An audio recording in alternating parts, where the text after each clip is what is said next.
me ha enseñado a ser un profesional crítico, a tener una mirada crítica sobre todo, y a entender que las cosas en la naturaleza no son lineales, que hay un montón de procesos que uno a veces no comprende del todo, pero que suceden, y que cuanto antes comprendamos y acompañemos esos procesos, mejor nos va a ir como sociedad, porque de eso se trata un poco el tema de la producción, es acompañar a la naturaleza para desarrollarla. Así que bueno, si quieren ya nos metemos en la presentación, a ver si avanzo con estas cuestiones del compartir pantalla, que intentaré en este momento. A ver, un segundo. Acá. A ver, un segundo, si me esperan un segundo voy a intentar que el perro no ladre tanto. A ver. Sí, perfecto, tranquilo, ahí vemos bien la pantalla todo. ¿Se ve bien la presentación o todavía no? A ver, ahí. A ver, un segundo me aguardan y que hago lo...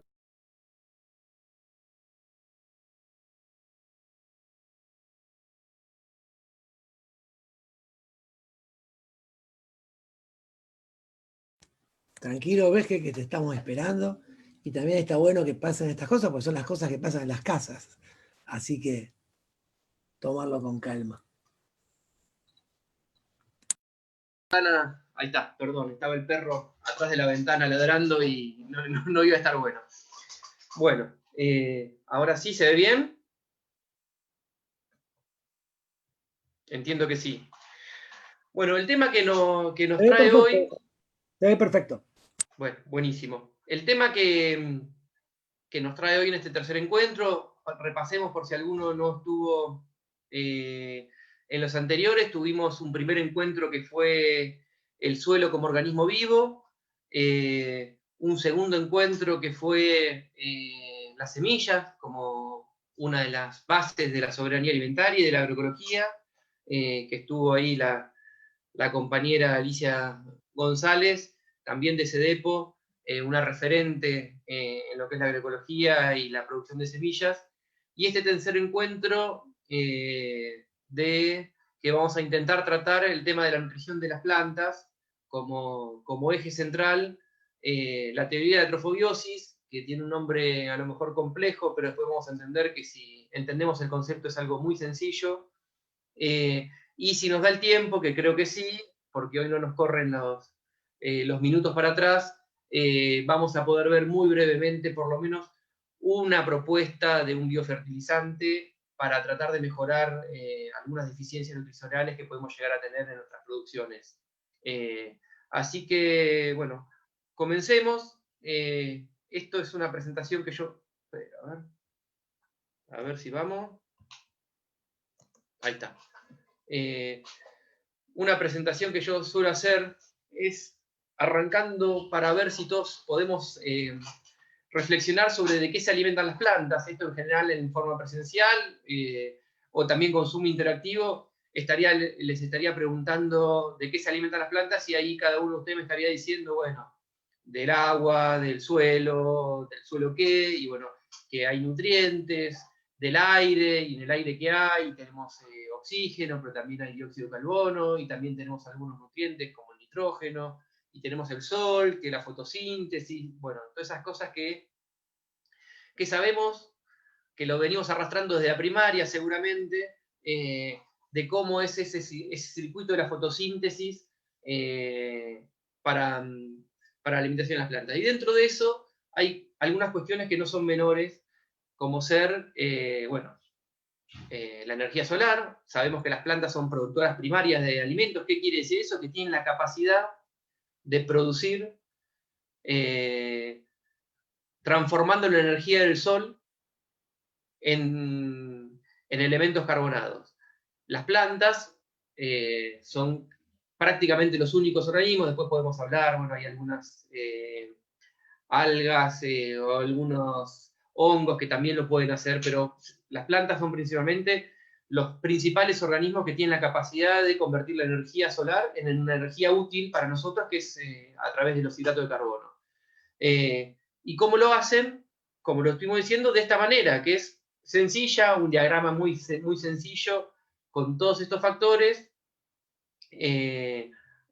algunos están en el suelo, otros están en el aire, otros están en el agua, el sol como energía lumínica que permite que esa transformación, esa conjugación de todos estos elementos se transformen en moléculas simples, en azúcares simples. De eso se trata la fotosíntesis. Este mecanismo se llama justamente síntesis. Es un mecanismo de síntesis. Ahora, si nos podemos a pensar, cuando hablamos, volvamos un poco atrás, que hay nutrientes, ahí tenemos algunos, que hay con algunas bacterias, minerales, ¿cuántos son los nutrientes que tiene una planta? Si uno se pone a pensar, bueno, cuando hablamos de nutrientes, ¿qué estamos diciendo? ¿Qué son los nutrientes? Son los minerales, pero bueno, ¿cuáles son? ¿Cuántos son? Y bueno, se han hecho estudios y se han desarmado, por así decirlo, las plantas, y se han encontrado que hay más de 70 elementos químicos que se encontraron en las plantas. Más de 70 elementos químicos que hay en las plantas. Ahora, de esos 70 elementos, no todas tienen lo mismo, y se encontraron que entre 38 y 45 son imprescindibles para la planta. ¿Qué quiere decir que son imprescindibles? Que si ese elemento no está, la planta no va a crecer bien, o va a estar débil, o prácticamente se va a morir. Hay entre 38 y 45 elementos que son imprescindibles para las plantas. ¿Qué pasa? En general, últimamente ha cambiado un poco, pero en general, en la agricultura convencional se utilizan solamente 3 de esos nutrientes. De 38 que son esenciales, imprescindibles, se utilizan 3. ¿Cuáles son? Los conocemos mucho, los hemos oído nombrar, NPK. NPK es nitrógeno, fósforo y potasio. Son los 3 nutrientes principales que se utilizan en la mayoría de los fertilizantes, el triple 15, nitrofosca, bueno, hay un montón de cosas. Después tenemos algunos por separado. El nitrógeno, por ejemplo, se usa por separado, la famosa urea. En general, en la zona en la que estamos, pensando que estamos todos acá en la región pampeana, el potasio no suele ser un elemento faltante, pero sí en muchas otras zonas del país, porque bueno, esto viene acompañado que las tierras de esta zona son muy ricas en potasio, pero en general son los 3 nutrientes más importantes. El nitrógeno, en general se lo asocia más con el crecimiento vegetativo, cuando le ponen uno urea a la planta, las plantas crecen más altas, más verdes, parecería que mejores. Y el fósforo, un nutriente muy importante, que a su vez tiene una característica distinta, que es un nutriente que está en el suelo fijo. Si no está en el suelo hay que agregarlo porque no viene ni del aire ni de otro lado, a diferencia del nitrógeno, que se pueden generar mecanismos para que haya en el suelo si no lo hay. Y se lo asocia también mucho, más que nada, con el crecimiento radicular y la fortaleza de la planta. Ahora, volviendo a la pregunta, de 38 nutrientes esenciales e imprescindibles, en general en la agricultura se utilizan 3, ¿no? Bueno, después esto no es para tenerlo, sino para saberlo. Podemos considerar que dentro de lo que utilizan las plantas, la composición de las plantas, hay elementos base que están prácticamente en todos lados, que son los que forman todas las cadenas de los aminoácidos, de las proteínas, de los azúcares, carbono, oxígeno, nitrógeno, hidrógeno, por eso son elementos base. Después tenemos nutrientes que los podemos nombrar como macronutrientes. ¿Qué quiere decir macro? Que se utilizan en más cantidad. No quiere decir que son más importantes, sino que son en más cantidad. Y ahí tenemos, entre otros, el fósforo, el potasio, el calcio, el magnesio, el azufre. Después hay micronutrientes que se utilizan en pequeñas cantidades: boro, cloro, hierro, manganeso, molibdeno, zinc, cobre. Y otros que son elementos traza. ¿Traza qué quiere decir? Que están ahí dentro de esos 38 que decimos, que tiene que haber mínimo, pero tiene que haber.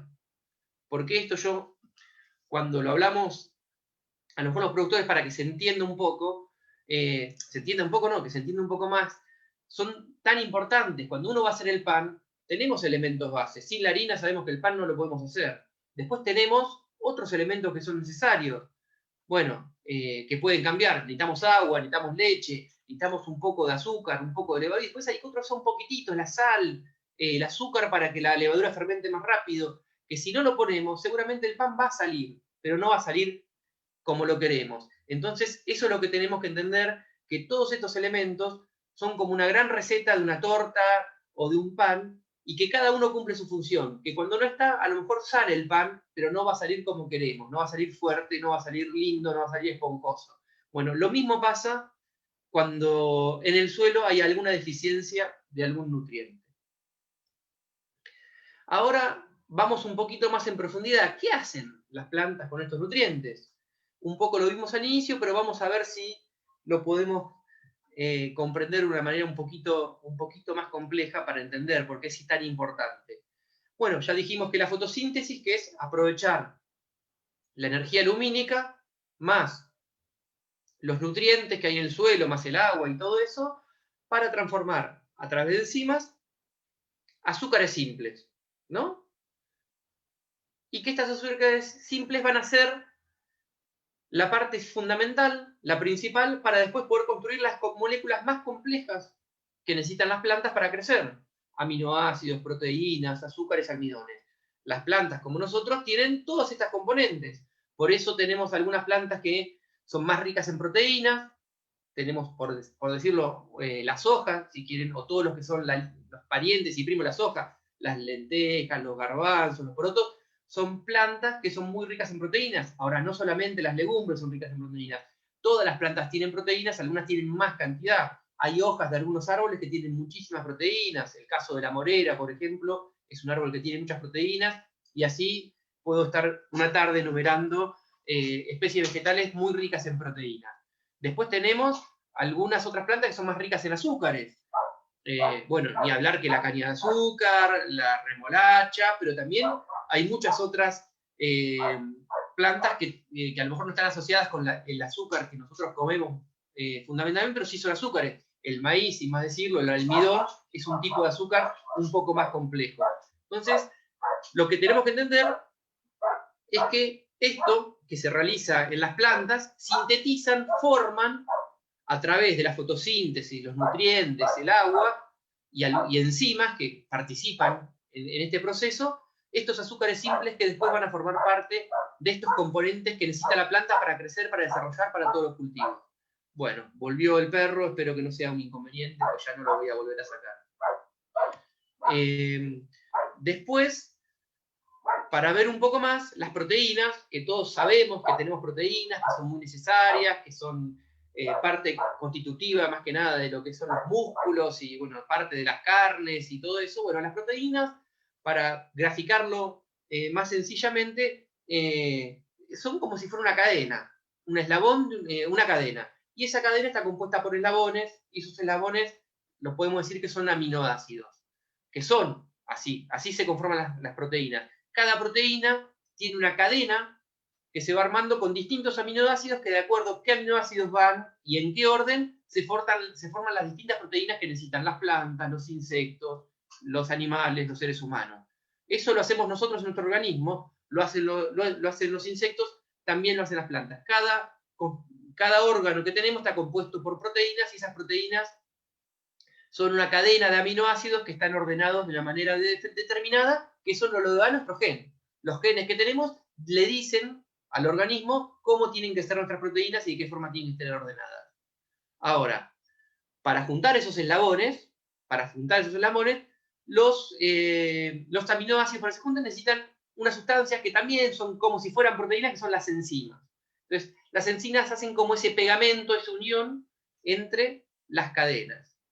Espero que me vayan siguiendo, no haberme enroscado demasiado, pero creo que por ahora venimos bien. Cuando todo esto pasa en una planta, y pasa en forma armónica y equilibrada, y la planta crece bien y crece sana, se hace la fotosíntesis, la planta va generando las sustancias que va necesitando, se van trasladando a los distintos sectores que necesita la planta a través de la savia, y entonces hay, por un lado, un circuito que va más nutrientes, después bajan las sustancias más elaboradas, y esto, como lo podemos ver en este camioncito graficado ordenado, van todos como ordenados en bloque, y parecería que están yendo por una carretera que está muy linda y va todo en armonía, por así decirlo. Ahora, ¿qué pasa cuando este metabolismo se altera? ¿Qué pasa cuando la síntesis de las proteínas no se llega a formar? Ahora después vamos a ver por qué no se llega a formar.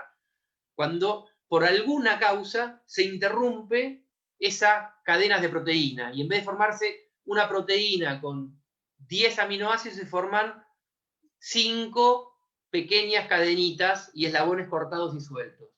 Entonces, cuando se interfiere esta síntesis de las sustancias completas, quedan sustancias más chicas a mitad de camino. No llega a ser la proteína o el azúcar o el almidón que necesitaba la planta para que vaya a acumularse en un lugar, para que vaya a formar parte de un tejido. Quedan como en una parte intermedia y van como desordenadas en este camión que las traslada, que es la savia, y en forma más desordenada.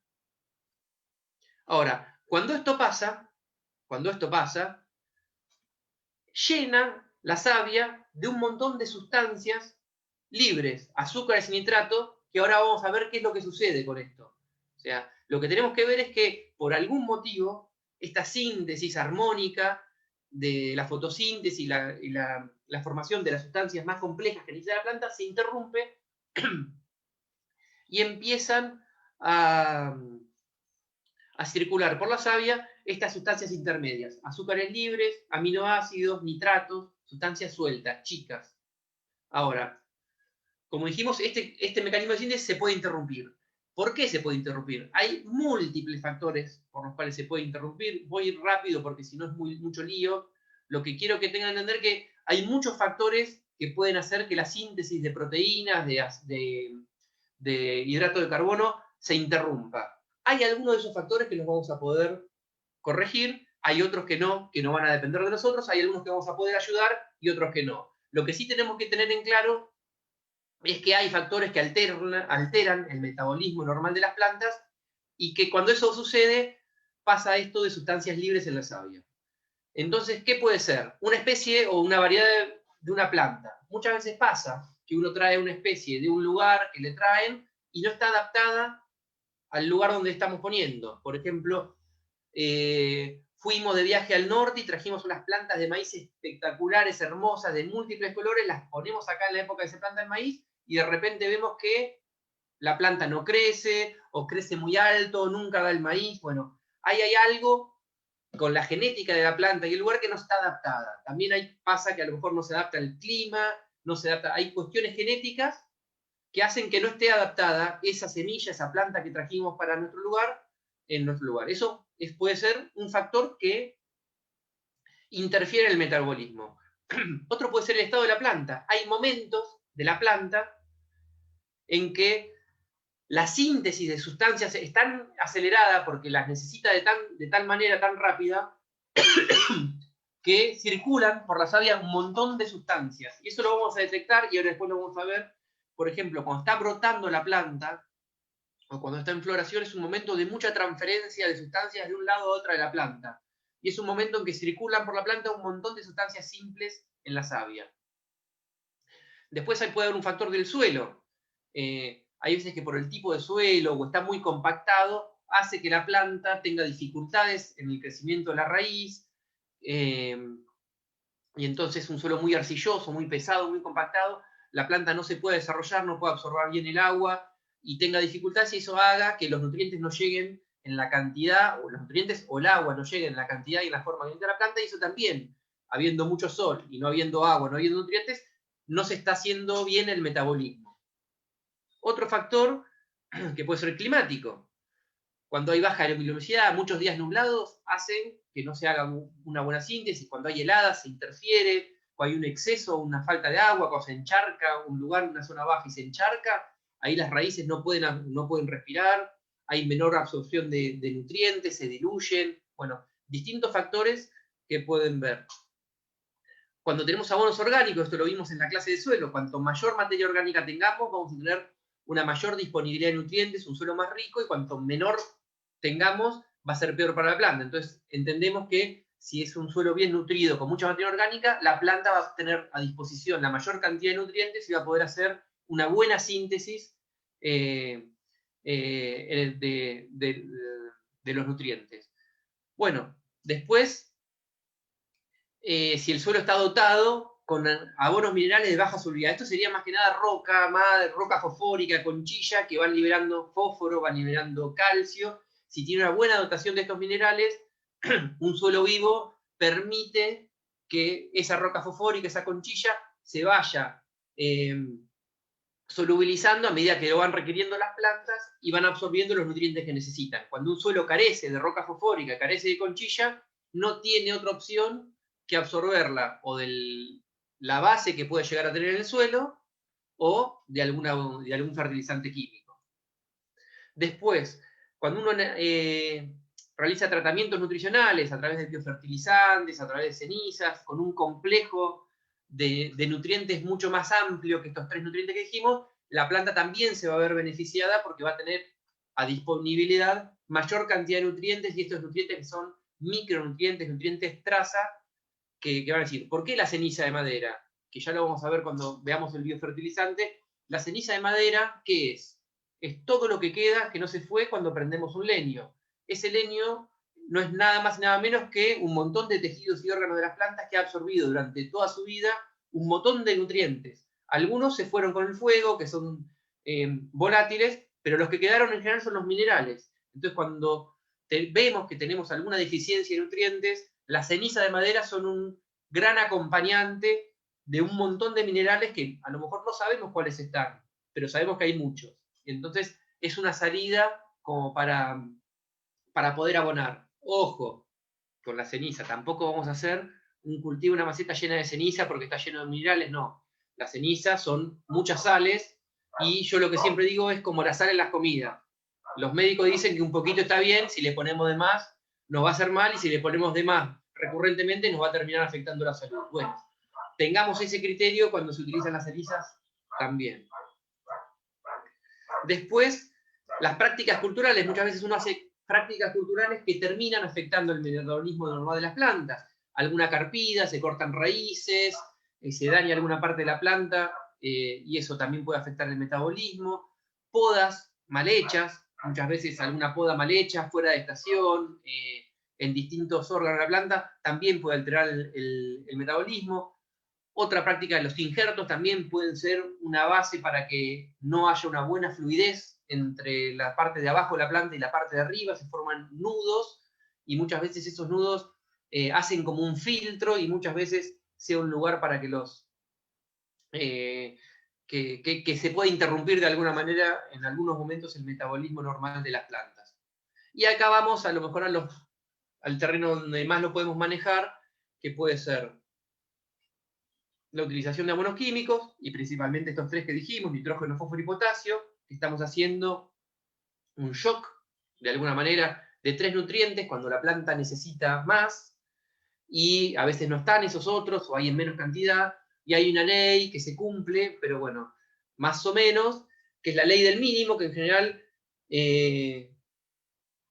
lo que dice en resumidas cuentas es que cuando uno necesita, no sé, 10 de un nutriente y 50 de otro, y uno le pone 60 de uno y 5 del otro, ese 5 te va a limitar, por más que vos le pongas 60, 80, 90, 100 del que más le pusiste, hasta que no corrijas eso, hay como una compensación en las proporciones de lo que necesita.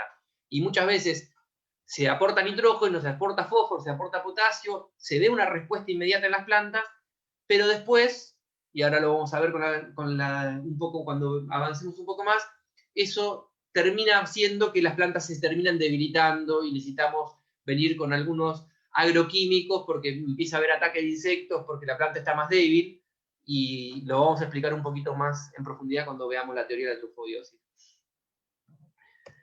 Y por último, el tema de los agrotóxicos. Perdón si hay alguno que no le gusta la palabra, podemos nombrarlo como agroquímicos, que en general, cuando uno los aplica, además de cumplir una función, y que la tiene, y su efectividad en controlar el hongo, el insecto, lo que se esté controlando, también tiene un efecto directo sobre la planta y el suelo, dañando y modificando a otros organismos que están conviviendo en ese ambiente, y claramente hacen e interfieren en el normal metabolismo de las plantas. ¿Todo esto para qué? Para saber que nosotros, como productores, lo que tenemos que tratar de lograr es minimizar al máximo todos estos factores que interfieren en el metabolismo, para intentar que la planta crezca en equilibrio, en armonía, sin ninguna limitante. Cuanto más factores de estos podamos nosotros controlar como productores, y logrando minimizarlos al máximo los negativos, vamos a lograr que las plantas crezcan más sanas, que crezcan en equilibrio, y van a tener mucho menor ataque de plagas, enfermedades, y ahora vamos a ver por qué. Entonces nosotros decimos, ¿podemos interferir en la especie o variedad de la planta? Para nuestra zona, sí, claro, usando variedades locales, usando variedades criollas, todo lo que estuvo seguramente hablando Alicia en el taller pasado, de esa identidad de la planta con el lugar donde se la cultiva, es algo que podemos controlar claramente. ¿Podemos probar variedades que no están adaptadas? Podemos probar. Ahora, tengamos en cuenta que cuando estamos probando una variedad que genéticamente no está adaptada a nuestro lugar, a lo mejor no va a responder igual que en la localidad de origen, a lo mejor sí, pero bueno, en eso es otro trabajo de los genetistas. En cuanto al estado de la planta, la brotación, floración, ¿podemos hacer que la planta no brote o no florezca? Y no, qué sé yo, que florezca, podemos ver si la podemos manejar, pero tarde o temprano va a llegar ese estado, es algo que no podemos manejar claramente. Lo que podemos saber es que cuando la planta va a entrar en un estado de brotación o floración, seguramente va a haber alguna circulación mayor de sustancias intermedias para estar atento que, bueno, es un estado en el que va a haber mayor cantidad de sustancias libres en la savia dando vuelta. El tipo de suelo, la compactación, ¿podemos trabajar sobre eso? Claro que podemos. Hay un montón de formas de manejo del suelo, agregando materia orgánica, disminuyendo la compactación, viendo si tenemos un suelo muy arcilloso, ver de qué forma podemos bajar los niveles de arcilla aportando materia orgánica, aportando a lo mejor hasta un poco de arena, aportando restos de viruta, etc.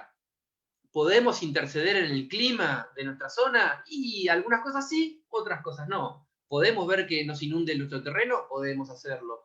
¿Podemos tener más luz? No, va a ser más difícil. Temperatura, y bueno, a través de un invernáculo, cubriendo las zonas más difíciles. ¿Podemos controlar el viento? Completamente no, pero podemos hacer una cortina en la zona sur, donde hay más viento. Hay un montón de prácticas de manejo que vamos a poder hacer para que estas factores que interfieren en el metabolismo, y yo tengo algunos, y seguramente hay muchísimos más que no los puse, para hacer. Y así con cada uno de estos, no vamos a recaudar en cada uno, sino vamos a terminar muy tarde, pero después, y a lo que más me interesa es, ¿podemos depender de abonos químicos, de abonos de síntesis química en nuestra quinta? ¿Podemos no depender de los agroquímicos para el manejo de los cultivos? Sí, claro que podemos. Hay un montón de alternativas y hacia eso apuntamos con este encuentro de hoy. Ahora, vayamos a nuestra otra parte. Acá tenemos unos lindos insectos, es una foto de una colonia, como si fueran unas chinches, que hay todos los años, son gregarias y van subiendo en el árbol, y las tenemos ahí en la parcela de Cedepo todos los años en una acacia de Constantinopla, que todos los años van, por suerte no la matan, pero están ahí. Y si ponemos los insectos, ¿de qué se alimentan los insectos? ¿De qué? ¿Qué es lo que comen los insectos? Por nosotros decimos que, bueno, los insectos comen las plantas, dañan, bueno, de distintas maneras. ¿Qué comen los insectos? ¿Cómo comen los insectos? O sea, si nosotros le ponemos esto acá, que para muchos será muy, muy vistoso, muy jugoso, un pedazo de asado, ¿los insectos lo van a poder comer? No. Nosotros, como seres humanos, yo me mantengo al margen que soy vegetariano, pero me imagino que la mayoría de ustedes no.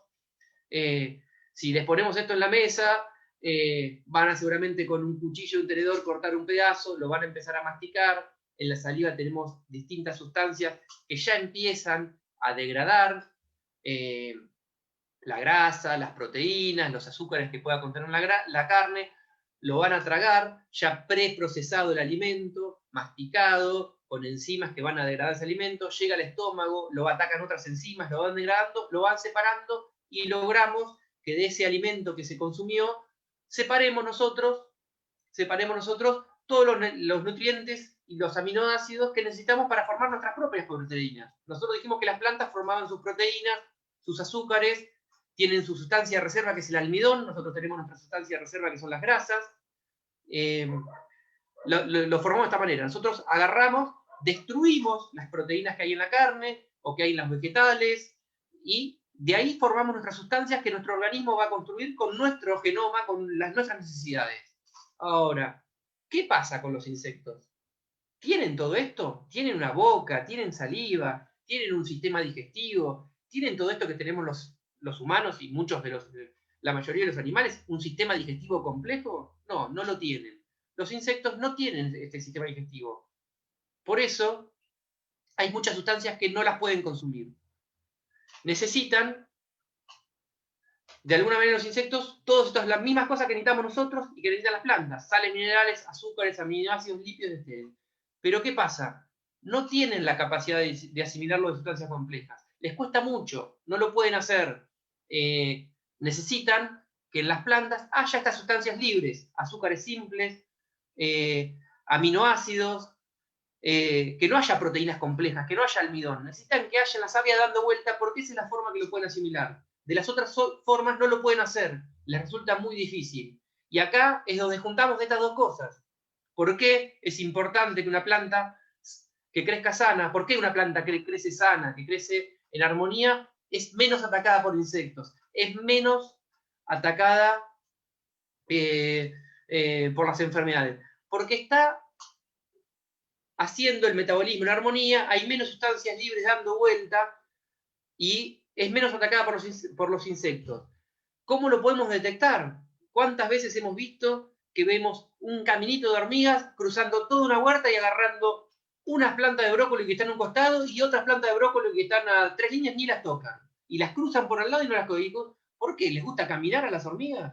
No, no les gusta caminar. Detectan que hay plantas que tienen sustancias que les sirven más que las que tienen otras. ¿Por qué cuando florecen las habas les llena las hormigas y antes no? Porque en las habas, cuando está floreciendo, es lo que dijimos, en la floración, la floración, hay más movimiento de sustancias libres y es el momento en que se detectan los insectos. Por eso cuando está en floración, la mayoría de las plantas se llenan de pulgones, porque los pulgones detectan que es un momento en que hay muchos azúcares libres, muchas sustancias libres en las plantas, que son de lo que ellos se alimentan. Antes no se pueden alimentar, antes de la floración no están. ¿Y es por qué? Es por esto. Entonces, ahí es donde se conjugan las cosas. Una planta que crece sana, que crece equilibrada, es menos atacada por los insectos. Cuando nosotros, bueno, ahora vamos a ver un poquito más. No me quiero adelantar porque, bueno, visto esto, podemos decir que los insectos, los nemátodos, los ácaros, hongos, bacterias, virus, para poder nutrirse deben encontrar en las plantas el alimento en su forma más simple. Cuanto más simple esté en la planta, más fácil va a ser para el insecto reproducirse y alimentarse.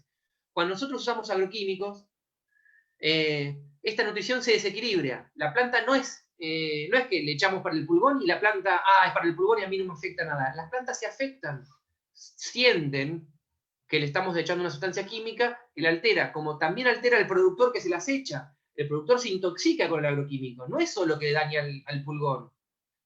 Lo puede decir cualquiera que haya aplicado algún producto químico y por más protección que haya tenido, o las manos le quedaron ardiendo, o los ojos le quedaron llorosos, o empezó con tos, con mocos, es porque las sustancias químicas, los agroquímicos que se utilizan, tienen efectos también en las personas que lo aplican, en los animales y en las plantas también. Aunque uno pensara que la planta no siente nada, que es un ente que está ahí, las plantas también sienten y los agroquímicos alteran el normal metabolismo de las plantas. Y ni hablar de la vida en el suelo cuando caen al suelo. Bueno, la falta de buenas condiciones para las plantas, todo esto favorece a la concentración de sustancias simples en la savia. Los insectos, hongos, bacterias, nematodos y ácaros, cuando pasa esto, contentos. Bueno, en general, y espero que esto funcione porque va a ser la primera vez que lo hago en forma online, virtual, perdón, ¿cómo se aborda esta problemática? ¿Cuál es la problemática? Hay una interrupción de la síntesis, hay un aumento de sustancias simples en la savia, hay un aumento de la cantidad de insectos que nos están haciendo daño, entonces se nos llena la planta de poder. ¿Qué hacemos? En general, como técnicos, como productores, ¿qué es lo que se hace en una situación? ¿No? ¿Qué hacemos?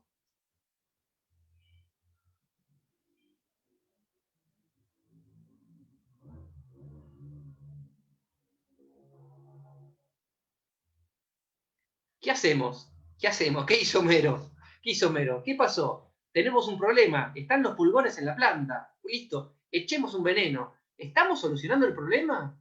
¿O le estamos poniendo una cinta?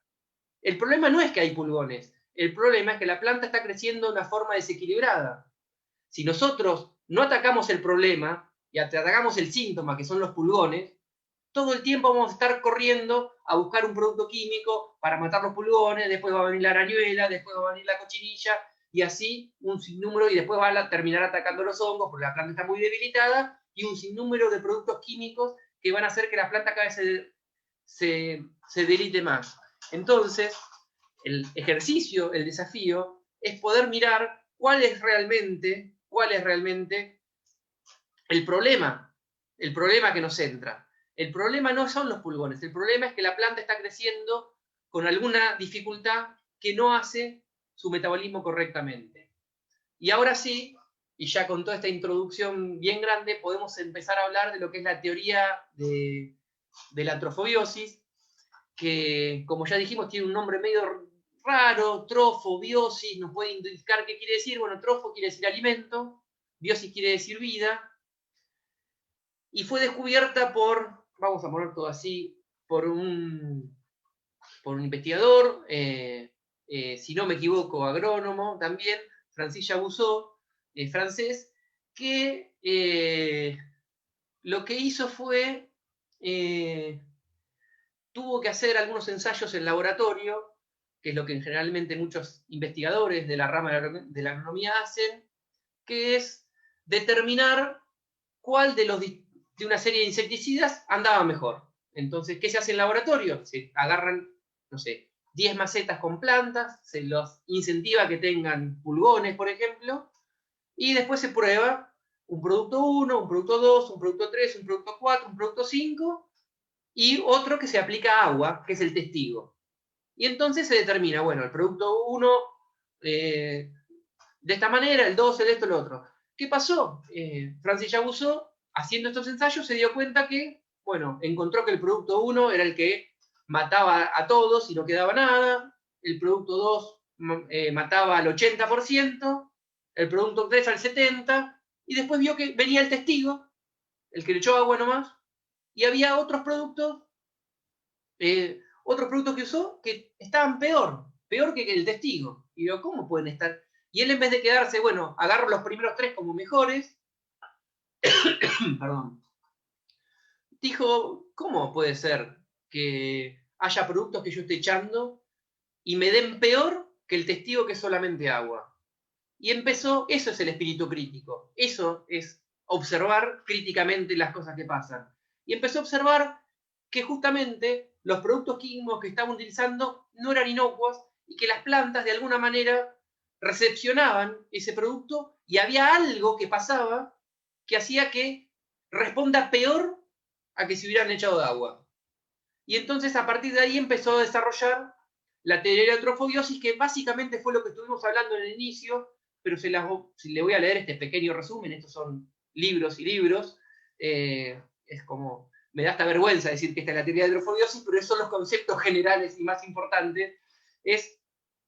Las plantas sanas son capaces de resistir el ataque de diferentes organismos nocivos. Esta resistencia está relacionada con la síntesis de proteína por la planta, que puede ser alterada por los efectos directos de los plaguicidas o por una nutrición desbalanceada del cultivo. Hasta ahí es todo esto que vinimos viendo. La interrupción de la síntesis de proteínas ocasiona que se acumulen y circulen en el tejido de las plantas azúcares solubles, compuestos nitrogenados y aminoácidos libres, los cuales constituyen una fuente de nutrientes para las plagas que favorecen su reproducción y su supervivencia. Resumido, esta es la teoría de trofobiosis. Plantas sanas son resistentes. Cuando se interrumpe la síntesis de proteína por, entre otras cosas, la aplicación de plaguicidas, de agroquímicos, o por una nutrición desbalanceada, faltan nutrientes en el suelo, las plantas generan sustancias y compuestos nitrogenados libres, que son la fuente de alimento para las plagas. Más claro, echémosle agua, como hizo Jabusot. Y acá tenemos un ejemplo también gráfico muy lindo, que es, acá vemos una planta que está creciendo con un sistema, a lo mejor con algunos nutrientes de síntesis, urea, con venenos. Parecería ser una planta que está bien, que tiene muchas hojas, a lo mejor un tallo un poco chiquito, pero después vemos abajo nuestro enemigo, el insecto, un pulgón, una arañuela o lo que sea, que está chocho. Dice, en plantas en estado de desequilibrio los insectos hacen fiesta. Y ahí vemos un insecto gordito y muy contento de que nosotros manejemos las plantas de esta manera.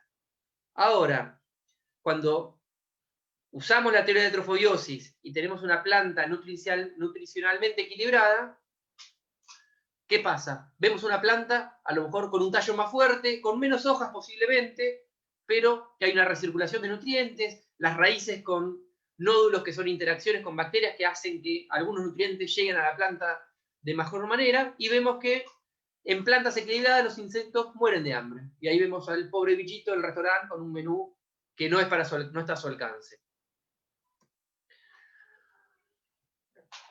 Ahora voy a hacer brevemente, y ya llegando casi al final de esta parte, una breve síntesis. No es para que se pierdan en las imágenes ni en las cosas, sino les quiero pasar muy por encima cómo también, acá hablamos de la nutrición desbalanceada y las carencias de nutrientes, cómo hay algunos nutrientes que se identifican muy fácilmente, que hasta aparecen enfermedades, y muchas veces son que falta ese nutriente en el suelo, o a veces que está, lo vimos en el día que vimos suelo, a veces está en el suelo, no es que falta, pero no están dadas las condiciones para que la planta los pueda absorber. O tenemos condiciones de mucha salinidad, o tenemos condiciones de pH que no son favorables para la absorción de ese nutriente.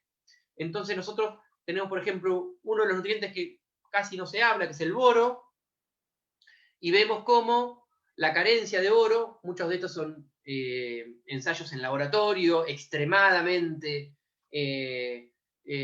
sustituido el boro, que casi no hay, pero muchas veces vemos esto y decimos, no, se me enfermó, me atacó un virus, se me enrolló la hoja, ¿qué puede ser? Y muchas veces pasa esto, que es por una carencia de nutrientes y nos puede dar síntomas parecidos a estos. Y muchas veces la carencia de nutrientes trae como consecuencia el ataque de enfermedades, porque la planta se debilita, se generan esas grietas, se generan esos enrollamientos, y ahí es un punto de acceso para virus, para hongos, que siempre están en la naturaleza, y siempre van a estar. Es como la gripe. Saquemos al coronavirus que nos desestructuró todo, pero la gripe nosotros sabemos que cuando nos engripamos es porque estamos bajo defensa. Muchas veces pasa que en una familia se enferma uno de la gripe y a otro le agarra un pequeño dolor de garganta y no hace nada, otro cae en cama, y bueno, eso va a depender del estado corporal de cada uno, de cómo nos agarre esa gripe. Bueno, a las plantas lo mismo, cómo los agarre es que van a tener más ataque o menor ataque de las enfermedades y las plagas. El cobre, otro nutriente que tampoco se lo ve mucho, no sé si son las fotos las mejores, pero una deficiencia de cobre, gracias mi amor, una deficiencia de cobre puede traer síntomas parecidos a estos, un enrulamiento, se ve que la fotosíntesis no se hace de la mejor manera, quedan colores o muy claros o muy oscuros de las hojas. Lo mismo el manganeso, otro nutriente que me imagino que la mayoría no los ha escuchado nunca hablar en la huerta, y parece que tuviera una virosis, un mosaico, y no, es una falta de manganeso. Bueno, ahí tenemos lechuga, hoja de tomate. Calcio, es algo muy común. Este sí, los quinteros más tradicionales lo utilizan mucho porque es una deficiencia muy grande, y más que nada en las épocas de mayor producción en invernáculo. Por más que haya calcio, la planta no llega a asimilar lo que necesita y pasa esa parte de abajo del fruto que muchas veces pasa, y pasa mucho en los primeros frutos, que pasa esa cosa y se dice, no, se me quemó el tomate, ¿qué para lo que pasó? Y bueno, es una deficiencia de calcio en la base del tomate o ahí en el pimiento. El magnesio, otro nutriente, que también puede ser, bueno, son algunos ejemplos que nos dan idea de que cuando faltan los minerales, que nosotros los tenemos como micronutrientes o elementos traza, las plantas lo resienten y se debilitan. Y esto es también, tampoco para los CEOs, son algunos ejemplos de cómo algunas carencias de nutrientes también favorecen el ataque de algunas enfermedades. Bueno, un hongo que no viene al caso del trigo, ataca si hay deficiencia de boro y de cobre, si no, no ataca. O otro hongo, que es un mildio girasol, aparece cuando la planta tiene deficiencia de boro. O una oruga del maíz, también, si no hay boro, ataca en ese momento. O otra oruga, que está también ataca si los suelos son deficientes en zinc, que es otro nutriente que no vimos. O una larva del repollo, que también es otra oruga, si son deficientes en molibdeno. Bueno, así un montón. No viene al caso enumerar todas, estos son algunos ejemplos para tener idea de que las deficiencias nutricionales están muy ligadas con este debilitamiento de la planta y con el ataque de algunos insectos y de algunas enfermedades. Bueno, y para cerrar esta área, este tema, yo siempre traigo esta frase porque me parece maravillosa y concluye básicamente en lo que estuvimos hablando hasta recién, que es, nuevamente son los pueblos con una cultura milenaria en la agricultura los que nos vuelven a marcar el camino, la observación, la reflexión. Cuando los insectos invaden tu campo, ellos solamente vienen como mensajeros del cielo para avisarte de que el suelo está enfermo. Esto es 1600 años antes de Cristo, sabiduría hindú, me parece maravilloso que hace casi 4000 años o 3500 años ya los agricultores hindúes ya sabían detectar que justamente los insectos eran el aviso de que nuestro suelo estaba mal, que las plantas no estaban creciendo bien y que teníamos que corregir el suelo, no matar a los insectos. De eso se trata también cuando uno habla del manejo agroecológico, el tema de los insectos. No hay que matar, hay que convivir, y para convivir tenemos que estar en equilibrio, todos los seres vivos que están en esa tierra. Seguramente en la clase que viene, que la va a dar Margarita Bonicato, que es una bióloga, una excelente agroecóloga, referente del tema, va a hablar de un montón de temas de manejo, de cómo manejar la huerta, de cómo fomentar no solo que las plantas crezcan sanas, sino cómo potenciar todas esas fuerzas de la naturaleza para que trabajen con nosotros. La agroecología es eso, es cómo interpretar a la naturaleza y hacer que esas fuerzas que tienen no estemos peleadas, matando todo lo que nos rodea, sino justamente trabajando para producir de mejor manera nuestros cultivos. Y no sé si queremos hacer una interrupción acá y hacer unas preguntas, sino si quieren paso al supermagro y explico brevemente una técnica, que no es otra cosa, de un preparado de un biofertilizante para tener como herramienta en las quintas o en las producciones para poder nutrir de una forma más equilibrada a los nutrientes. Tomo un sorbo de agua y arranco, si parece bien.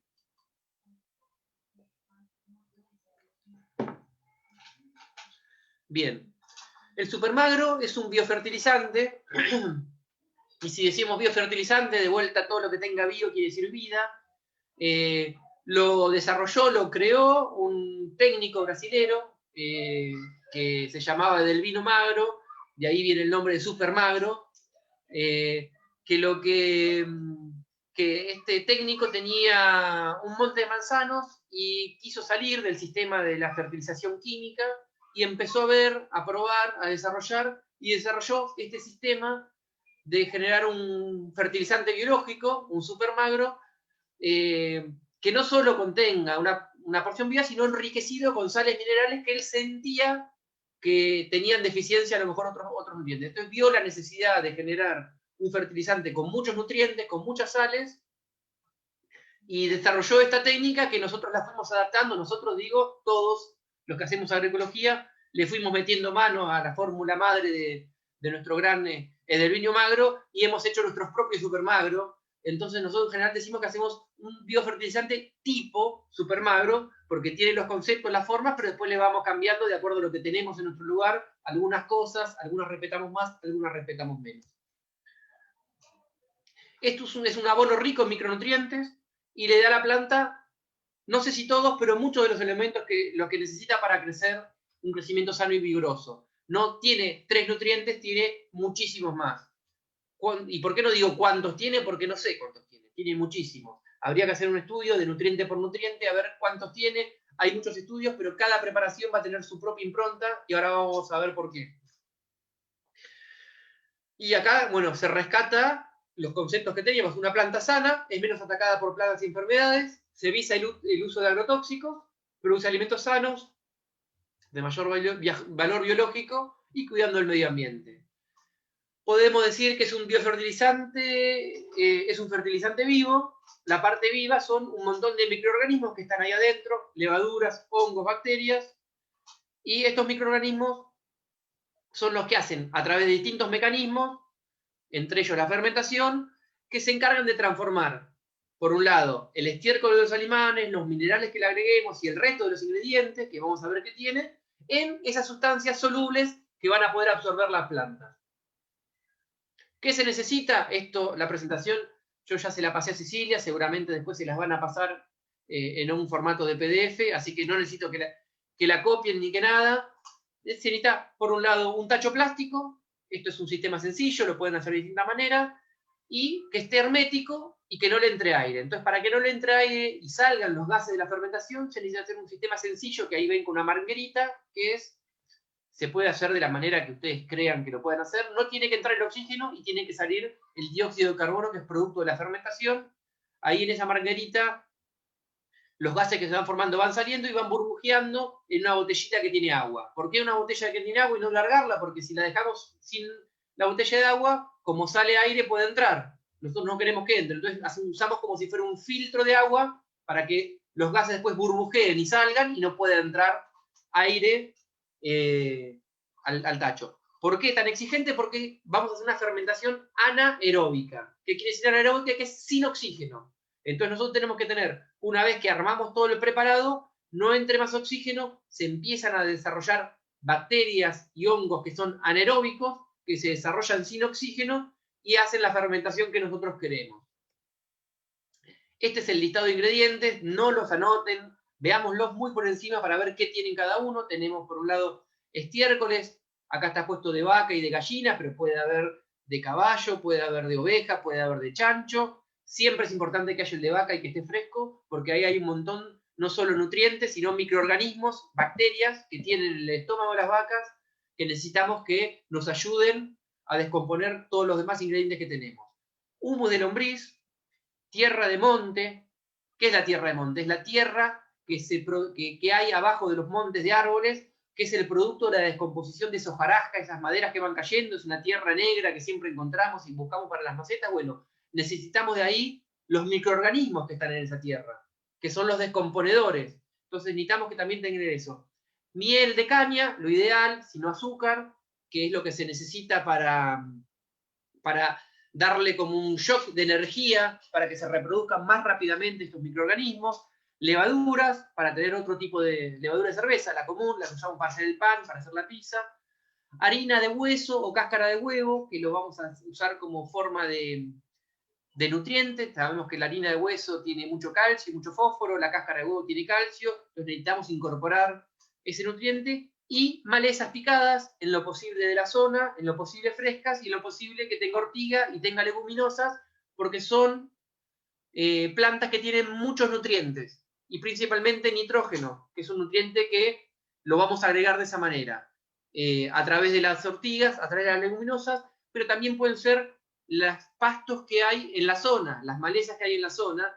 Viene bien porque cuando se van descomponiendo, también se van descomponiendo de acuerdo a los nutrientes que van absorbiendo a lo que tenemos grande en esta zona. Entonces nosotros tengamos presente que en nuestro supermagro no solo vamos a reproducir y tener nutrientes para que estén disponibles para las plantas, sino que vamos a reproducir microorganismos. Y esos microorganismos después van a ir a la planta y van a ir al suelo. Y si vamos reproduciendo microorganismos que se especializan en mineralizar y solubilizar determinados minerales que tenemos en nuestro suelo, va a ser más rápido ese proceso y van a estar más disponibles para las plantas esos nutrientes que ahí enriquecen nuestro suelo. Bueno, y después como minerales tenemos ceniza de madera. Ya dijimos por qué. Dijimos la ceniza de madera era una sustancia muy rica en un montón de minerales. Y por eso les dije que no sabemos cuántos minerales tiene nuestro supermagro. Porque en la ceniza de madera no sabemos qué minerales tenemos. Sabemos que hay un montón. Podemos saber que hay algunos seguros, pero no sabemos qué tenemos. Entonces, la ceniza de madera es nuestra base para garantizar de que al menos muchos nutrientes estén en esas trazas que nosotros necesitamos para las plantas. Por otro lado, necesitamos roca fosfórica. Eso a veces no se consigue. Yo a veces cuando no hay roca fosfórica lo reemplazo por harina de hueso. Hay a veces que hay uno de los fertilizantes fosforados que se utilizan en general, que ya no se utiliza casi nada, que es el más básico. No me acuerdo si es el hiperfosfato, no quiero meter la pata con eso, que es el más viejo de los que se usaba, que se puede utilizar si no hay roca fosfórica. Conchilla, en general conchilla se utiliza para alimento de algunos animales y ahí aportamos el calcio. Y después sales sulfato del zinc, bórax, sulfato de magnesio, sulfato de manganeso, sulfato de cobre, sulfato de cobalto, sulfato de hierro, molibdato de sodio. Esas son las sales básicas. Hay algunas de estas que no se consiguen. El molibdato de sodio no se consigue. Hay otras que son muy caras. El sulfato de cobalto es caro. Entonces, si eso es una limitante, no se ponen.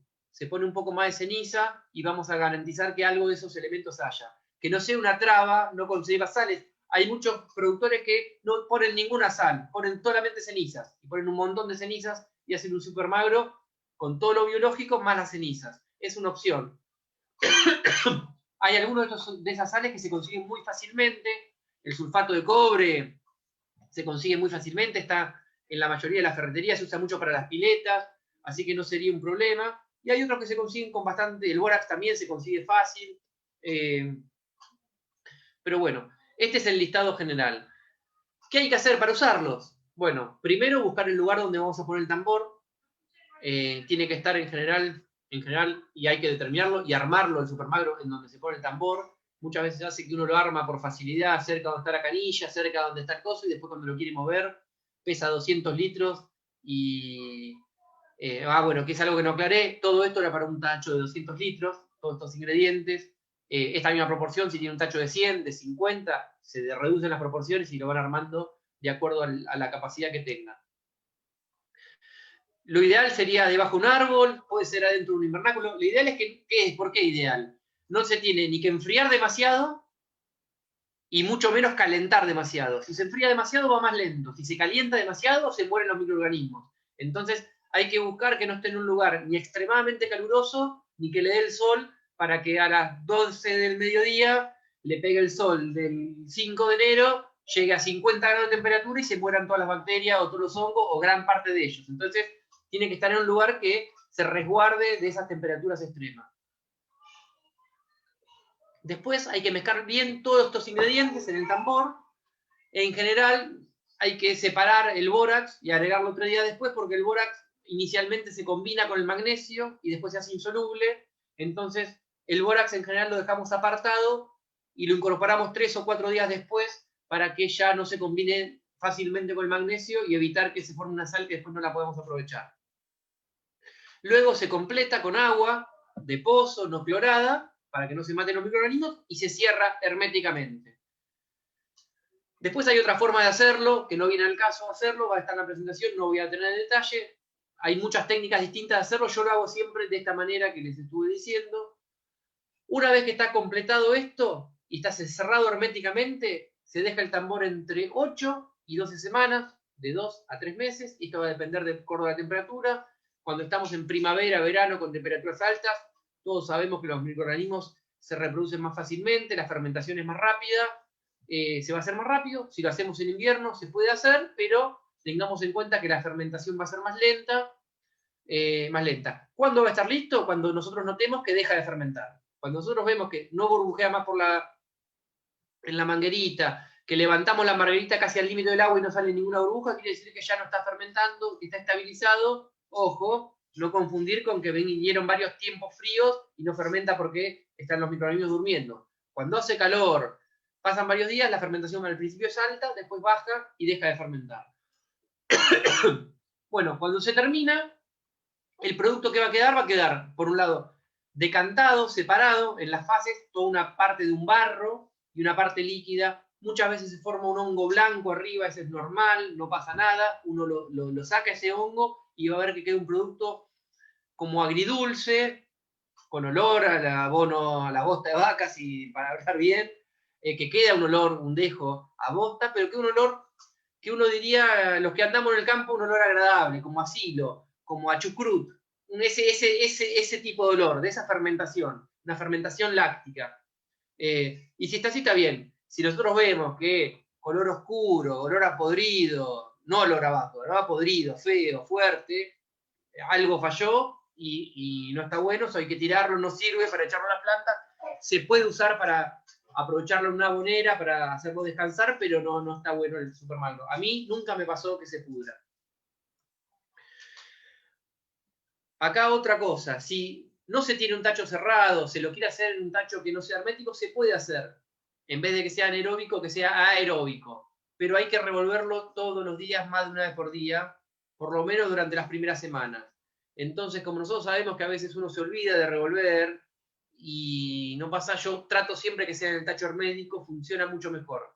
Pero si no se cuenta con un tacho hermético, se puede hacer un tacho abierto, pero tienen que tener en cuenta que para que fermente bien hay que mezclarlo bien. O es anaeróbico o es aeróbico. Si quedamos en un punto intermedio, no funciona bien. Y en general, cuando es aeróbico, la fermentación suele ser un poquito más rápida.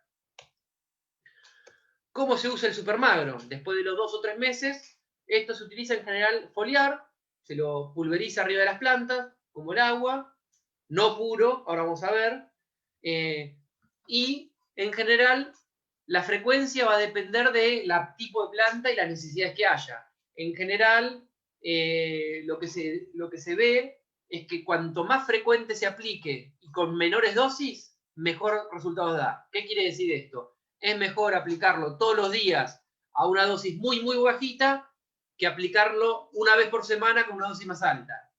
A lo mejor en la semana se aplica la misma cantidad, pero da mejor resultado. Si pongámosle 10 centímetros cúbicos de supermagro, da mucho mejor resultado si se aplican todos los días muy poquitito, a que si le ponemos todos los viernes 10 centímetros cúbicos. Entonces, eso va a también depender de la dimensión de la quinta, la cuestión de manejo. En general, en las quintas se aplica una vez por semana, una vez cada 15 días. ¿Qué dosis? Eso va a variar y en general se tiene entre el 1 y el 5%. ¿Qué quiere decir? Que para un litro puede ir entre 10 y, para un litro entre 10 y 50 centímetros cúbicos. Para un litro. Para 100 centímetros cúbicos va 1 centímetro cúbico o 5 centímetros cúbicos. ¿Se entiende? Entonces, si tenemos 10 litros, tenemos que poner o 100 centímetros cúbicos o medio litro. Ese es el rango. Es el rango. En general, las mochilas de aplicación son de 20 litros y uno utiliza entre 200 y 1 litro. Yo en general suelo utilizar una dosis media, y eso va a depender del cultivo, de medio litro por mochila de 20 litros. Eso es en general lo que yo vengo utilizando, pero eso va a variar de acuerdo al cultivo que se utilice y el momento que esté el cultivo. Ahora, acá, para frutales y hortalizas, esto se recomienda en general un 2%, y con un intervalo de entre 10 y 20 días, pero vimos, si nosotros lo aplicamos muy seguido, bajamos la dosis, pero siempre manteniendo esa concentración. Y cuando tenemos cultivos de fruto, tomate o berenjena o pimiento que necesitan mucho, ahí ya se puede usar con una mayor dosis, una vez por semana al 4%. Ahora, esto es en general para la parte aérea, para las plantas. Bueno, se puede usar también en el suelo, y ahí en general se usa con más concentración porque hay mayor pérdida, hay menor absorción, pero anda muy bien en dosis del 10 al 20%. Y también se lo puede poner, que me imagino que con Alicia lo habrán visto, para embeber las semillas. Entonces uno, antes de plantar las semillas, antes de sembrarlas, las embebe en un líquido de agua, puede ser puro o puede ser diluido, y entonces las semillas ya van teniendo una dotación de nutrientes importante para el momento de la germinación y de la brotación. ¿Qué recomendaciones hay que son importantes a tener en cuenta para la aplicación, no solo del supermagro, sino de todos los biopreparados? Primero y principal, filtrarlo. Muchas veces uno piensa que es un líquido y no tiene nada, y hay un montón de sustancias que están ahí sobrenadando que después nos tapan el pico y después uno anda a las puteadas porque lo empecé a usar y se me tapó todo, que soplar esto, lo otro. Bueno, filtrarlo es fundamental antes de usarlo. Esto para todos, aplicar preferentemente o a la mañana bien temprano o al atardecer. Nunca aplicar al mediodía cuando está el sol más fuerte, porque eso puede generar daños en las plantas. Esto para todos. Después tener en cuenta que si se pasan de la concentración puede tener un efecto negativo sobre la planta, puede generar quemaduras. Me ha pasado, mucha gente no mide, muchos productores lo han usado, no, lo usé y me quemó todo. Bueno, ¿qué concentración? Y no sé, le puse a ojo y no, te pasás. Después, el supermagro tiene una acción bastante rápida, es un activador biológico del crecimiento. Y si nosotros aplicamos el supermagro y no está bien regada la planta, no hay buena dotación de agua, la planta va a querer crecer y no tener agua, y estamos haciendo un efecto negativo, nos estamos perjudicando nosotros mismos, y va a tener problemas. Entonces, si nosotros no podemos garantizar que haya una buena dotación de agua, no aplicar. Siempre recomiendo regar antes, que esté bien nutrido de agua el cultivo, y después aplicar el supermagro. O hacerlo inmediatamente después, eso va a depender del sistema de riego que se tenga. Pero tener en cuenta esto porque muchas veces pasa, no, apliqué el supermagro y me quemó todo. Y regaste y no regué a los 3 días. Y bueno, pasa. Bueno, después, una vez que saquemos el líquido del tambor, nos queda un sólido, que ese sólido les recomiendo que lo utilicen. Hay un montón como un barro lleno de nutrientes, y va a haber restos de la materia verde todavía que le pusimos que no se degradó. Eso lo pueden usar para mezclarlo en la abonera, y vamos a fortificar y darle mucha más fuerza de nutrientes a la abonera también cuando sea más adelante. Bueno, y después, una vez que se hizo el supermagro, lo pueden guardar en recipientes oscuros y guardar en lugares frescos. Siempre lo ideal es que no les dé la luz, y si es de vidrio, les recomendamos que no esté cerrado herméticamente, por las dudas que fermente un poquito, que tenga un corcho que algo libere, o una tapa entrecerrada, o un papel con una gomita, para que si hay algún proceso de respiración y fermentación, no reviente y se pierda todo. En general dura bastante, puede durar hasta un año y más, en buenas condiciones. Si lo tenemos en un galpón con mucha temperatura, que le suele dar la luz, se va a deteriorar rápidamente.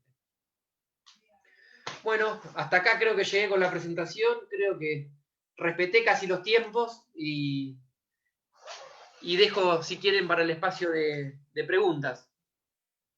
Saco la presentación un minuto, ahí está, y estamos.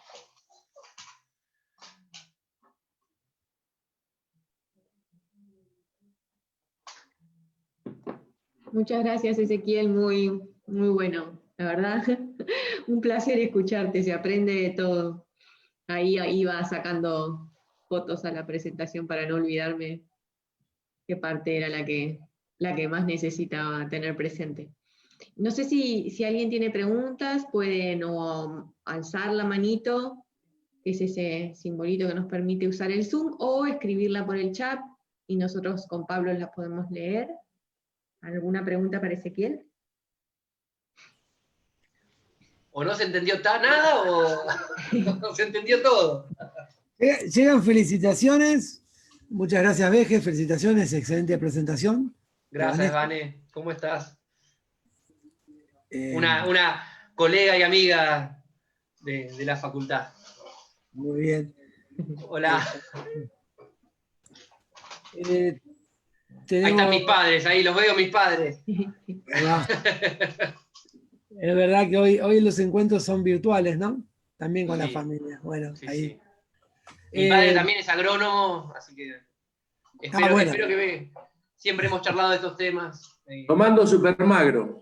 No, eso no se recomienda.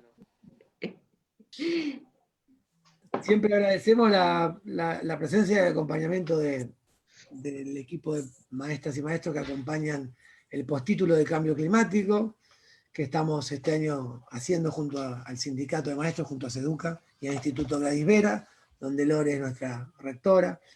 Así que bueno, ¿alguna pregunta, algún comentario, alguna duda? Gracias, María, y también que saluda, otra gran amiga.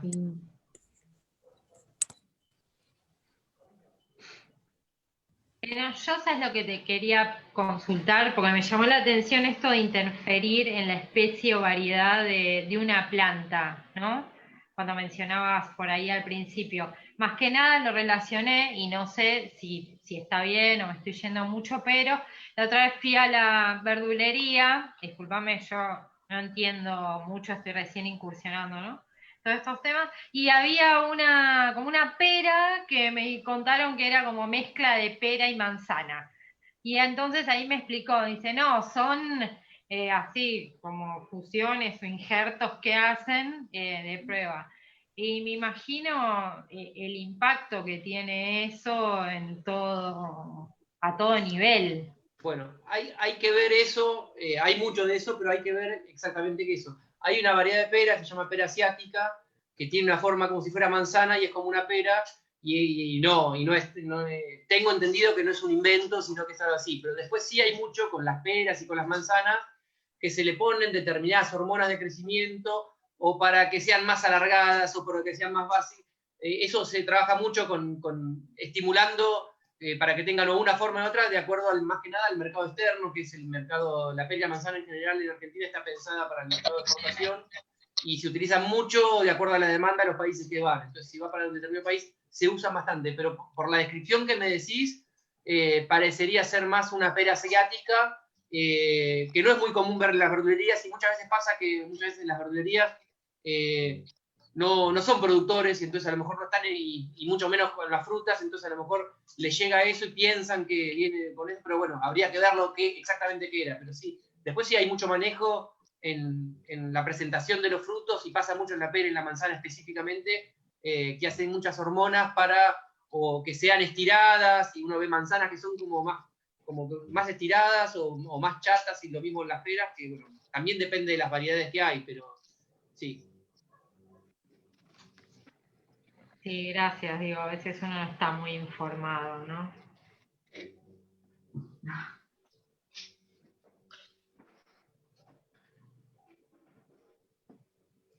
Bueno, me alegro que no haya tantas preguntas. A ver si me ponían en un brete y no podía contestar alguna. Sí, yo quiero medio hacer una pregunta, medio un comentario, y es que yo como provengo de jardinería, estamos con un equipo que cultiva nativas, de estudiantes, tratando de hacer las adaptaciones agronómicas de estas cosas para llevar a los jardines y poder lograr corredores biológicos. Así que si hay algunas cosas que se adapten, que vos veas factible para los jardines, bienvenidas. Porque en realidad, dentro de las ciudades, son los pocos reductos que nos quedan para todos. ¿Vos decís adaptaciones para jardines de infantes, decís, María? No, para jardines, para paisaje. Bueno, eso a lo mejor, mirá, lo vas a poder abordar seguramente mucho mejor con Marga el viernes que viene. El viernes que viene, no, en 15 días, que Marga tiene muchas veces. A mí se me ocurre decirte lo que ya sabemos, que son todas las aromáticas, me parece que es lo ideal para eso, y después hay muchas especies de jardines comunes que se utilizan mucho, que son florícolas, que no son aromáticas, pero sí flores, de distinta temporada, que más allá del copete o de la caléndula, que son como las dos más conocidas, hay un montón de otras flores que están en los viveros en general, que están en todas las casas de la gente, que son súper atrayentes de polinizadores, y que son muy bienvenidas. Ahora no me salen los nombres porque no es mi área específica la del paisajismo, pero ya me va a salir alguna de las que yo tengo acá en casa y que las hemos puesto en los invernáculos y da muy buen resultado.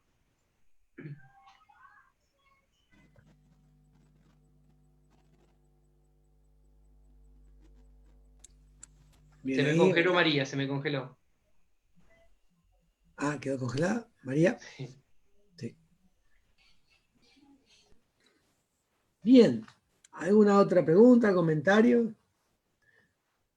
Yo pensando también, Ezequiel, que nos acompañan muchos profes y sabemos que hay muchas experiencias de huertas educativas, a pesar de que vamos a tener un espacio dentro de esta rueda que después Ceci nos va a decir para específicamente abordar las experiencias que se hacen en las escuelas.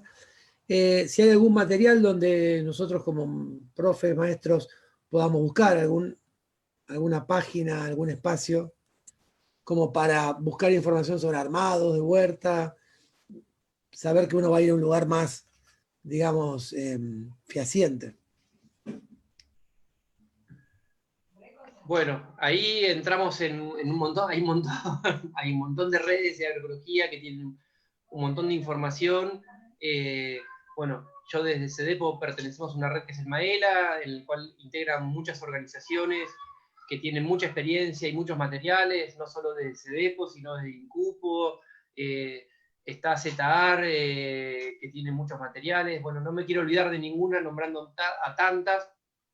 Después es innegable que desde el INTA también hay muchos materiales que acompañan y por el ProHuerta con materiales para la quinta agroecológica, y después también desde distintos lugares del Estado, tanto a nivel nacional y como el provincial, que ahora yo estoy un poco más vinculado. Hay muchos espacios en los cuales la agroecología está tomando fuerza.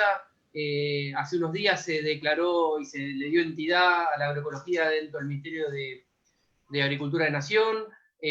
Hace unos meses el gobernador de la provincia de Buenos Aires lanzó el programa provincial de fomento de la agroecología, en el cual se armaron un montón de espacios para fomentar la agroecología con grupos de productores y espacios de capacitación. Se está por lanzar un curso ahora en unos días de capacitación para referentes de agroecología, para que en breve se va a hacer el lanzamiento, esto lo sé como de adentro, que va a arrancar ahora la primera semana de septiembre, cursos de formación en agroecología para distintos ambientes, no solo para la huerta.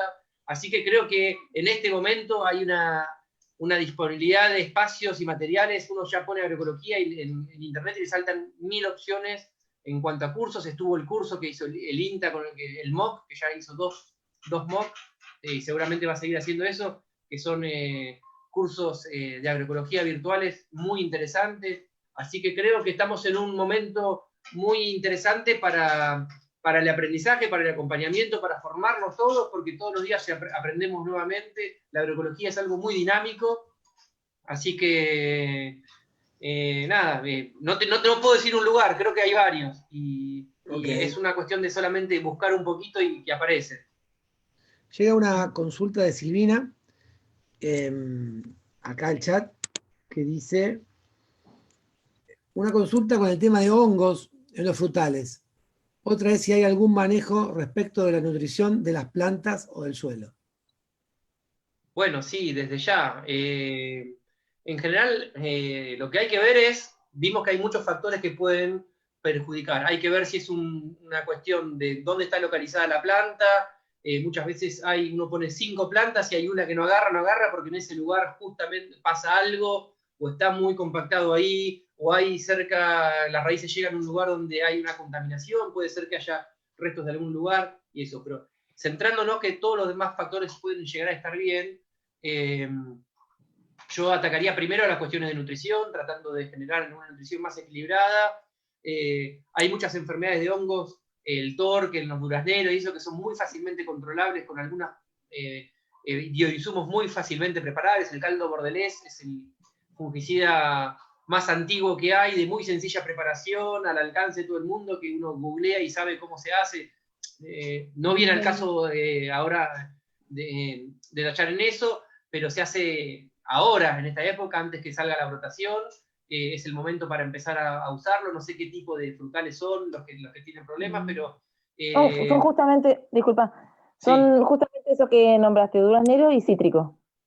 Bueno, y después hay también otros productos que se pueden preparar, que hay un listado de biopreparados que se consiguen, no sé, lo ideal que se preparan, que se pueden utilizar para el monte de frutales, pero yo apuntaría primero a una nutrición más balanceada. Si tenés la posibilidad de hacer un supermagro, te lo recomiendo. Espolvorear un poco de cenizas en el suelo, no muchas, un poco, como para que también vaya viendo una solubilización de ellas y que la planta de a poco pueda ir absorbiendo. Y bueno, viendo, a medida que van apareciendo las enfermedades, empezar a buscar, bueno, me aparecieron pulgones, bueno, ¿por qué pueden aparecer pulgones en el limonero? Y entonces ahí bien, bueno, puede ser una carencia de esto, o una aceleración, bueno, y empezar a tratar de controlar cuáles son los factores que pueden hacer que se desarrolle eso para tratar de minimizarlo. Y después hay preparados en esa transición hacia la agroecología que hacen de repeler algunas plagas, algunas enfermedades, entonces que se pueden utilizar. La idea de la agroecología, por lo menos desde mi concepción, no es sustituir un veneno químico por un biopreparado. La idea es generar los ambientes sustentables y no tener que utilizarlos. Pero en ese mientras tanto, tenemos que tener un kit de herramientas, un botiquín, por así decirlo, que algunos son que puedan almacenar, otros van a ser que hay que prepararlos en el momento. Por ejemplo, el caldo bordelés no dura mucho, entonces hay que prepararlo y utilizarlo. Después está la mezcla sulfocálcica, que es muy utilizada como fungicida, que dura un montón de tiempo, pero lleva otra preparación. En general, los que son más complejos de preparar son los que duran más tiempo. Bueno, y eso lo van a ir viendo.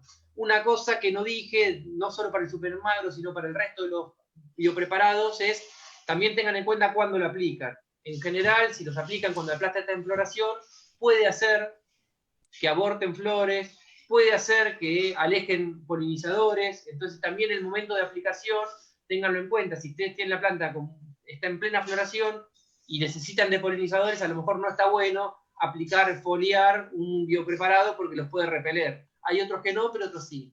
Y después, también esto es más general para los biopreparados, hay muchos que son tóxicos, por más que lo preparemos nosotros, que sea una planta, un árbol que tengo en la esquina de casa y lo preparo, son tóxicos, y su manipulación tiene que ser con cuidado, porque hacemos un preparado con los frutos del paraíso, y uno piensa, bueno, el fruto del paraíso todo bien, pero no deja de tener toxinas, y a su vez no solo afectan a los insectos que queremos matar, sino afectan a otros insectos que también son benéficos, entonces siempre yo los que son tóxicos los uso para el final como última opción. Entonces, bueno, son algunas cuestiones que hay que tener en cuenta. Pasa que hoy el encuentro de hoy no era específicamente biopreparado, sí, pero valga la pregunta, viene bien preguntar esto, aclarar algunas cuestiones. Cada uno tiene sus secretos y su forma. La consulta sí es cierto lo que decís, que no estaba destinada ni a suelos ni a los biopreparados, pero más estaba pensando el lugar donde están, bueno, la tierra está ahí a la buena de Dios, digamos, entonces es probable que haya algún déficit de nutrición en el suelo. A eso iba la cuestión de preparados. No, sí, por eso, concretamente, por eso. Yo lo que apuntaría primero es tratar de corregir las cosas que uno puede corregir más fácilmente. Entonces, bueno, tratar de aportarle desde el vamos algunos nutrientes de forma más equilibrada, fijar si se puede dar un poquito de vuelta a la tierra e incorporar un poco de compost, de tierra buena, empezar a mejorar esas condiciones como para ver si a partir de ahí y con a lo mejor controlando las plagas, las enfermedades que van apareciendo, hasta que se logre ese equilibrio, de una manera mejor. Pero da muy buen resultado el supermagro. Nosotros habíamos hecho el ensayo con un productor ahí en Varela, que había ensayado cuando ya había terminado la producción de unos árboles de ciruela, y le dio durante todo el fin, hasta que se le cayeron las hojas, y continuó con las hojas, el árbol pelado, y descubrió que tenía, no sé, 5 plantas y había hecho en 2 con supermagro y 3 no, y las 2 que le había aplicado el supermagro tuvo una respuesta fenomenal en la cantidad de hojas, la cantidad de frutos, tamaño de los frutos, y que nos quedamos todos sorprendidos para bien. Ya imaginábamos que iba a tener un resultado positivo, pero bueno, siempre gratifica que se cerciore lo que uno viene diciendo, y nada. Así que yo lo recomiendo muchísimo, pero con los recaudos que dijimos, no pasarse con las dosis porque es contraproducente. Gracias, Ezequiel. María Jesús. Sí, bueno, yo humildemente tengo en mi maceta un árbol de limón que yo planté. Y bueno, estaba bárbaro, mide como menos de 1 metro, más o menos. Y estaba bárbaro, pero ahora algunas hojitas se estaban marchitando, ¿no? Hacia las puntitas. Yo digo, el gato anduvo por ahí, puede ser, porque no sé cómo puedo hacer como para que no esté el gato ahí, digamos, o cuidarlo, no sé cómo se puede hacer eso. O sea, si hay algún fertilizante o algo que se pueda hacer, no sé. Muchas veces cuando se empiezan a amarillear las puntas de las hojas y eso, puede ser un síntoma de una deficiencia de nutrientes. Muchas veces puede ser. No necesariamente es. Por eso hay muchos factores que puede ser también que sea el inicio de alguna enfermedad, puede ser que las raíces de las plantas, de la planta, a lo mejor ya le quede chica la maceta y esté queriendo explorar y crecer más y no tiene lugar, ¿no? Desconozco, pero muchas veces puede ser eso, o puede ser o que le falta luminosidad, o que le sobra luminosidad. Muchas veces lo que pasa en las macetas, a mí no me gustan mucho las macetas en general para la producción, les da el sol directo y la tierra de las macetas se calienta mucho. Y entonces eso también altera muchas veces a las plantas y hasta las puede matar, porque la tierra tendría que estar, las raíces, a una temperatura 15, 18 grados, depende de la zona donde estemos, y de repente en la maceta, en una época del año, le da el sol directo y levanta arriba de los 40 grados, y eso no es normal para las plantas. Entonces, a veces eso también afecta. pero muchas veces pasa esto de que haya alguna deficiencia nutricional y uno de los síntomas que empiezan a aparecer es esta puntiaguda en las plantas. Hay nutrientes que son nutrientes móviles y otros nutrientes que son fijos, y entonces depende qué hojas de las plantas se van teniendo eso y te van indicando qué tipo de nutrientes pueden ser. En general, cuando son nutrientes móviles, la deficiencia se nota en las hojas más viejas porque se va yendo de la planta a las hojas más nuevas, es una estrategia de la planta, y cuando son nutrientes fijos que no se pueden mover en la planta, la deficiencia se nota en las hojas más nuevas. Pero bueno, son cosas que tampoco es necesario que se sepan en profundidad ni cuáles, pero bueno, es para estar atento. Muchas veces esas cosas que estás detectando vos pueden ser una deficiencia de nutrientes, puede ser una fitotoxicidad también. ¿Qué es una fitotoxicidad? Alguna toxina que haya en el suelo que le esté generando eso. Puede ser o un pH muy alto, que no esté bien la acidez del suelo, eso lo vimos, y no estén los nutrientes. Pero bueno, pueden ser muchas causas, pero una de esas puede ser la deficiencia de nutrientes. Genial. Gracias, Veje. Gracias, Ezequiel, María. Bueno, compartir que la conversación va a quedar grabada. Estamos ahora haciendo un vivo de Facebook, el Facebook del Instituto de Gladys Vera, y van a poder verla los que la perdieron, los que tienen ganas de repasarla, los que quedó alguna nota por tomar. Además de eso, pueden recibir la receta del Super Magro, que la tiene Cecilia, ¿no? ¿Verdad? Así que bueno, si les parece, Cecilia, yo te paso la palabra para compartir cómo sigue. Ahí hay una pregunta más que apareció ahí sobre un barro de un preparado y nada más para contestarla. Habría que ver, pero en general los barros son más que nada para no permitir que en alguna poda o algo se desarrollen enfermedades y hongos. Suele ser una mezcla en general contiene cobre. Se puede usar tranquilamente el caldo bordelés, o a veces la sulfocálcica, que es una mezcla que se hace con azufre y con calcio, que se cocina, el líquido se usa como fungicida y te queda un barro que también se puede utilizar para las plantas, para ponerlo, pero bueno, habría que ver cuál es eso, pero bueno, quería dejar pasar esto, y acá dice, ¿se puede googlear? Bueno, ahí dice otras cosas, bien. Sí. Jorge López da una recomendación. Jorge, un poco respondiendo a la pregunta que yo te he hecho, ¿dónde se puede buscar material? Bueno, dice Jorge, se puede googlear documento curricular de huertas agroecológicas para zonas áridas y semiáridas. Así que bueno, gracias Jorge también por compartir esta info. Cecilia, ¿cómo siguen las ruedas? Bien, les comparto rápidamente la pantalla para que puedan ver el flyer. Nos quedan 5 charlas. La próxima es el 28 de agosto y como bien decía Ezequiel, la va a dictar Margarita Bonicato y va a ser sobre biodiversidad, manejos y cuidados de las huertas agroecológicas. Y después tenemos otras 4 charlas en donde ya nos empezamos a adentrar en ejemplos.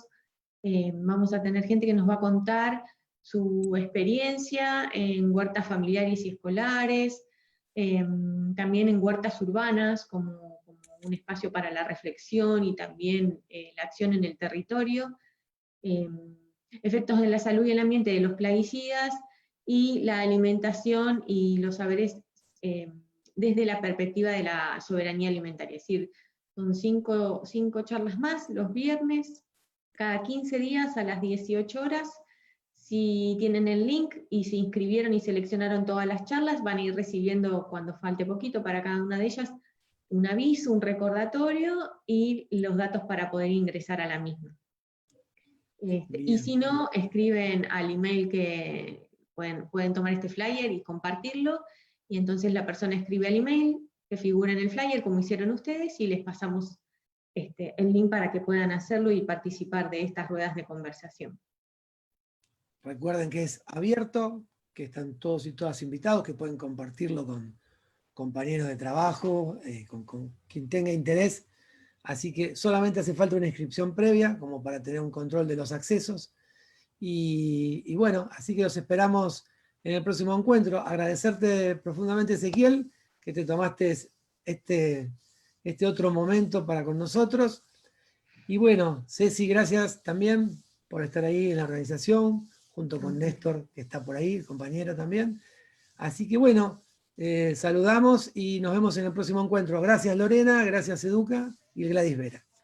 Bueno, gracias a todos por participar. Gracias. Gracias. Buen fin de semana.